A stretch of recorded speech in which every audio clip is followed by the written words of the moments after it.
বিকাল 4টা বেজে গেছে, সকাল 7টায় তো ফোন নিয়ে বসেছিলাম, বেশিক্ষণ তো হয়নি। না, স্নানটা সেরে ফেলি, এসে আবার মোবাইল টিপবো। মাম্মাম চলে আসো, স্নান করব আমি। আমার মাথাটা ঘুরছে কেন? হ্যাঁ প্রিন্সেস চলো। ও মাই গড, ও মাই গড, ও নো, প্রিন্সেসের ড্যাডি।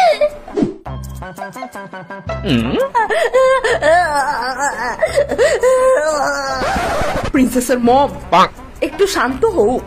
না হানি, আমি পারছি না তো, আমি জাস্ট পারছি না শান্ত হতে। শুনুন, চিন্তার বিষয় নেই, সামান্য একটু মাথা ঘুরিয়েছে। তো এমন কি করলে ওর মাথা আর জীবনেও ঘুরবে না?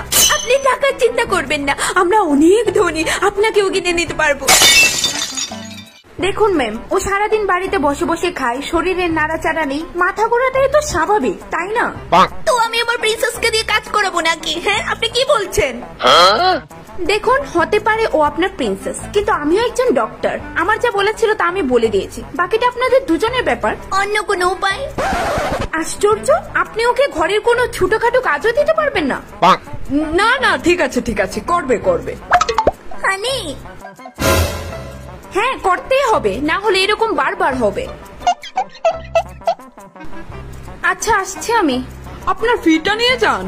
ওর তো তেমন কিছু হয়নি, ফি নিয়ে আমি আর কি করব? আপনি এত কষ্ট করে এসেছেন আমার মেয়েকে দেখার জন্য, আপনার পারিশ্রমিক তো আপনাকে দিতেই হবে। এই নিন 2 কোটি টাকা। আচ্ছা, আপনি এত খুশি হয়ে দিচ্ছেন যখন, ধন্যবাদ আপনার, আসছি। তুমি ফালতু কাঁদছো কেন? ও উঠবে তো। বলছি, ও যখন সজাগ হবে ওকে কিন্তু বলবে না ও যে মাথা ঘুরে পড়েছিল। কেন? না হলে ও এই কথা শুনে আবার মাথা ঘুরে পড়ে যাবে। আরে ওকে তো মাথায় তুলে না রেখে তোমার সাথে ঘরে কিছু কাজে ঝুঁক দেওয়াও। হ্যাঁ, আমারও লাগছে যে ডক্টর সঠিক বলেছে। আর নয় তো কি। হানি, প্রিন্সেস চোখ খুলছে। মাম্মা, কি হয়েছিল আমার? কিচ্ছু হয়নি প্রিন্সেস, তুমি জাস্ট একটু ঘুমিয়েছিলে। ও আচ্ছা, কিন্তু দুজনে আমাকে জড়ো হয়ে এভাবে দাঁড়িয়ে রয়েছো কেন? এমনি প্রিন্সেস। প্রিন্সেস, মাম্মাম তোমাকে একটা কথা বলবো, কিন্তু কিভাবে বলবো বুঝতে পারছি না। ও নো। আরে বলো না ওকে, তুমি ওর মা হয়ে ঘাবড়াচ্ছ কেন? ওর ভালোর জন্যই তো বলবে, তুমি বলো। হ্যাঁ মাম্মাম বলো, কি বলবে? বলছি এখন থেকে তুমি নিজে নিজে ভাত খাবে, নিজে নিজে স্নান করবে, আর হাগার পর নিজে নিজে হচু দেবে। কেন মাম্মাম এরকম করে কেন বলছো? আমি কি কিছু করেছি? তাছাড়া আমি তো নিজের হাতে ভাত খেতে পারি না মাম্মাম, আর না নিজের হাতে হচু দিতে পারি। চিন্তা করো না মাম্মাম, তোমাকে শিখিয়ে দেব, তুমি শিখে নেবে তাড়াতাড়ি, কিন্তু তোমার শরীরটাকে অ্যাক্টিভ রাখতে হবে।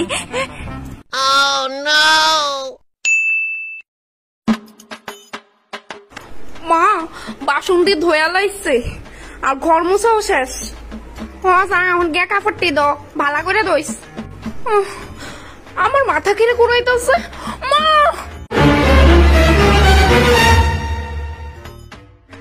ইস, ওখানে আবার ডাক্তার আনার লাগবো। দেখেন, দেখা আমি যতটুকু বুঝছি তার ব্রেন টিউমার হয়েছে। ও, ব্রেন টিউমার হয়েছে। আচ্ছা, এখন আর কি ওটি করাইতে হইব? কি? আচ্ছা, কত লাগবো এটা করাইতে? ওটি করাইতে বেশি লাগে না, ওই তো জাস্ট 150 টাকা লাগবো। 150 টাকা? ওই আচ্ছা, কে তেমন হইলো? দেখেন, অনবরত কাজ করার প্রেসার, তাও বিশ্রাম না কইরা। কি দেখুন আপনি, তাই তো সারাদিন বিশ্রামই করে, কাজ তো করেই না। না, দেখা তো মনে হইতাছে না, কিন্তু ওর শীঘ্রই ওটি করাইতে হইব, নইলে ও তাড়াতাড়ি মারা যাইব। আচ্ছা, উনি দেখুন তাই কতদিন বাঁচবো। দেখেন, কাজের প্রেসার যদি ওর উপর বাড়তেই থাকে তাহলে ও যে কোনো মুহূর্তে মারা যেতে পারে। ওই তো শাসছে, তিতার না তারে কাজের চাপ, আপনি এখন আসতে পারেন। ঠিক আছে, আপনার 10 টাকা ফি হইছে, আরেকদিন যখন আইবেন তখন দিয়া দিব মনে, এক্ষুনি যান। উফ, কেমন লাগতেছে মা শরীরটা? ওই তো মাথাটা একটু ভারী ভারী লাগতেছে। এমনি হাত পা ঠিক আছে? ও, হাত পা তো ঠিক হয়, কিন্তু মাথাটা। তাহলে উঠানটা কি একটু ঝাড়ু দিলা? এত রোদ্রের মধ্যে মা বাড়িতে পারতেছি না, তারপর মুরগি করলে দাদি ফুসকা করে দিলাই, শেষ কাজ আজকে লিগা।